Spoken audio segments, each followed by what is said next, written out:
તો વાત કરીએ વડોદરાની, તો રાજ્ય સરકારના પ્રવક્તા મંત્રી ઋષિકેશ પટેલ પહોંચ્યા છે ગંભીરા બ્રિજ દુર્ઘટનાના પીડિતોને મળવા। ત્યારે ઋષિકેશ પટેલને કલેક્ટર અને ધારાસભ્યએ પણ માહિતી આપી છે।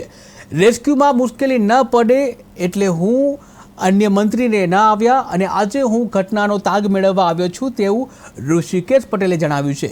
વધુમાં જણાવ્યું કે સરકારે સસ્પેન્શનના પગલાં લઈ લીધા છે। હજુ પણ એક મૃતદેહ દેખાઈ રહ્યો છે અને જે કાઢવાનો બાકી છે। ત્યારે 30 દિવસમાં ઘટનાનો રિપોર્ટ સોંપવાના આદેશ કરવામાં આવશે તેવું ઋષિકેશ પટેલે જણાવ્યું।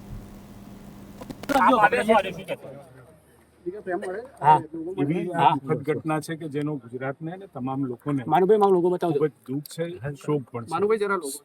પરંતુ જ્યારે અહીંયા રેસ્ક્યુ કામ ચાલતું હોય, બચાવની કામગીરી ચાલતી હોય, કોઈ પણ મંત્રી કે કોઈ વીઆઈપી આવે એટલે વ્યવસ્થા અને ઘણા બધા પ્રશ્નો થતા હોય છે।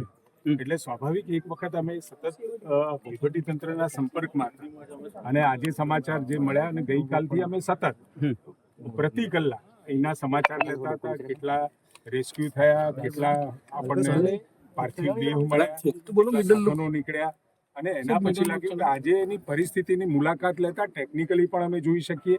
આરએનબીની અધિકારી સાથે આવ્યો છું એટલે લાગ્યું શરૂઆતનો જે પ્રાથમિક તબક્કો અને પ્રાથમિક અહેવાલ છે એ પ્રમાણે પેડેસ્ટલ અને આર્ટિક્યુલેશન એ ક્રશ થવાના કારણે એ આખું જે કહેવાય સ્લાઇડ થયું છે અને એના કારણે પ્રાથમિક એવું લાગે છે। અને કદાચ મેં વાત કરી આરએનબીના અધિકારી ગાંધી સાહેબ તેની સાથે પણ એમને પણ કહ્યું કે પ્રાથમિક અહેવાલમાં આ પ્રકારનો આપણને